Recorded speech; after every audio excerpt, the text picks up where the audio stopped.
In this video, I want to talk a little bit about dust control. Stopping the dust from flowing into the rest of the house and what type of sanders we use and all the things I consider when I'm doing a job like this, because here it's very difficult to contain the dust into this area because of the cathedral, the big open concept, and a fully furnished home. So there's some things I'm doing here that are a little over the top, but as a professional, that's what I'm using. But I'm going to show you alternatives that can still achieve excellent results for dust control.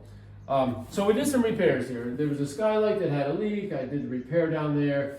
And then this little off angle in here and over in this other corner had a crack, so I decided we were going to fix that as well.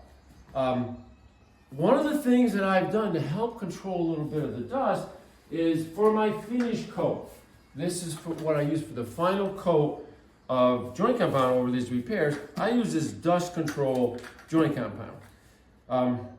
What this does, it sands just like regular compound, except the particles kind of cling together and fall straight down. They're not little tiny particles that just float around and go around the whole house. This is an excellent product for repairs. I don't use this for extensive drywall taping jobs because it has some sort of a waxing with the compound, and that plugs your sanders up much quicker. But that's not a problem just for these small repairs. I can actually vacuum it out of the sanding pad or whatever I'm using. So using that type of compound is going to be a big help.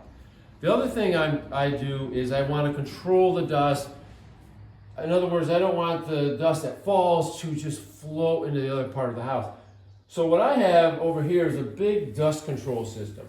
This is something that it's like a big magnet. All the dust just goes right into this unit, and then we have it venting to the outside. This is kind of extreme.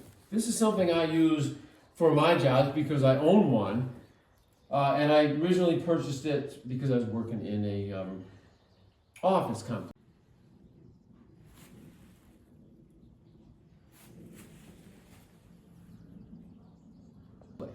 But what you can do as an alternative is just a box fan.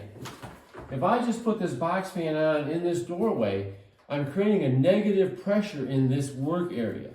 So whatever room I'm in is where you're going to want to have this fan blowing it out. So in other words, you're sucking air from the rest of the building into this room and out this door.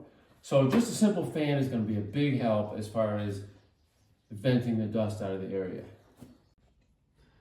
The type of sander is going to be important as well because we want to control the dust, and the best way to control it is to have your sander hooked to a vacuum that's pulling the dust away from the sanding head into the vacuum. This is a type of sander I use all the time for my regular drywall work. It's a full circle radius 360 sander. I like the round sanders because they leave less scratches around the edges, and it's got a larger surface area. But this has no dust control at all. Any dust that I create is just going to float around and fall to the ground. So this is not something you want to use in this type of situation because it's creating too much dust.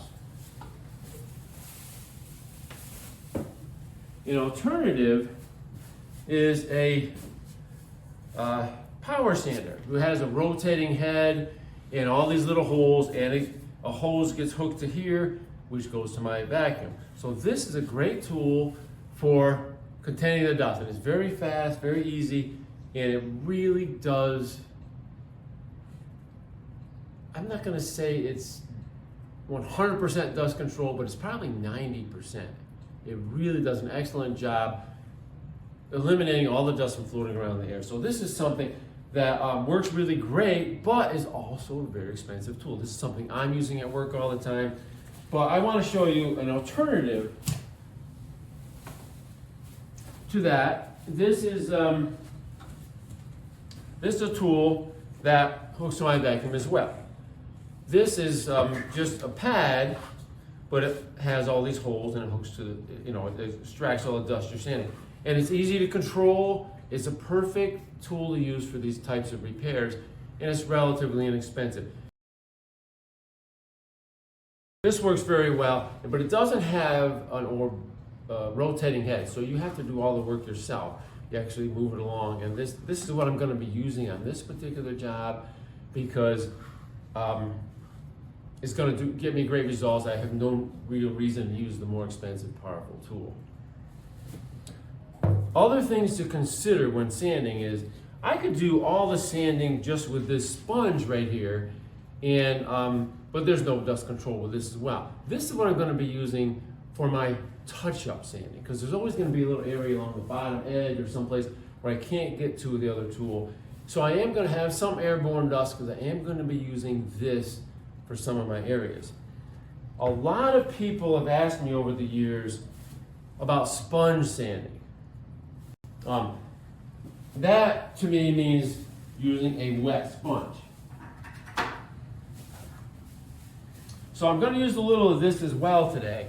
This is just a, just a sponge that I'm going to be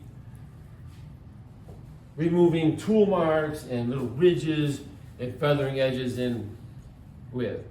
This works pretty well, but because it's a sponge, it will only round areas. In other words, if I have a tool mark that's a bit of a ridge, it will just smooth that out, but it won't knock it down flat. That's why I prefer this, because this will knock down any ridges that I have. But this is what I'm going to be using. I've got this inside corner that's actually quite smooth. And this is what I'm going to be using right that along the inside corner. So combination of all these tools is something that's going to really be very useful for you.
I think what's interesting here is there always is a little bit of touching up to do, like what I'm doing right now with this sponge sander, and that's why it was important that I use a dust control joint compound, because the dust that I am creating is falling right straight down, so I'm not really worried about it floating around the whole house.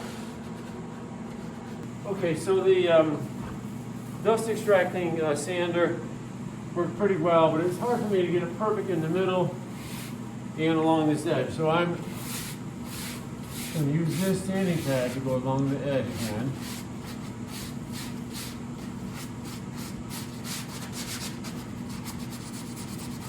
Not perfect, but what I'm going to try now is the wet sanding sponge. So I'm just getting some water on the sponge. It's not dripping. You don't want to create too wet of an area. So I'm going to use this to feather out the edges, make sure they're feathered and nice.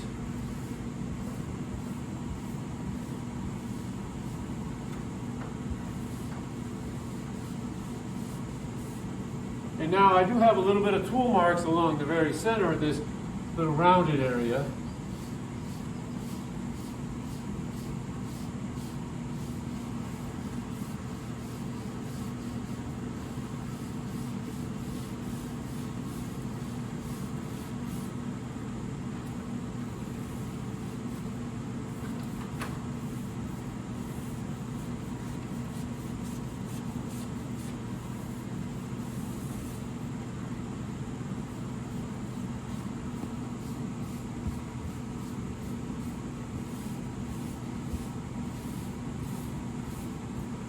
And I'm really happy with how well that's working. The key thing with the wet sanding is not getting too wet.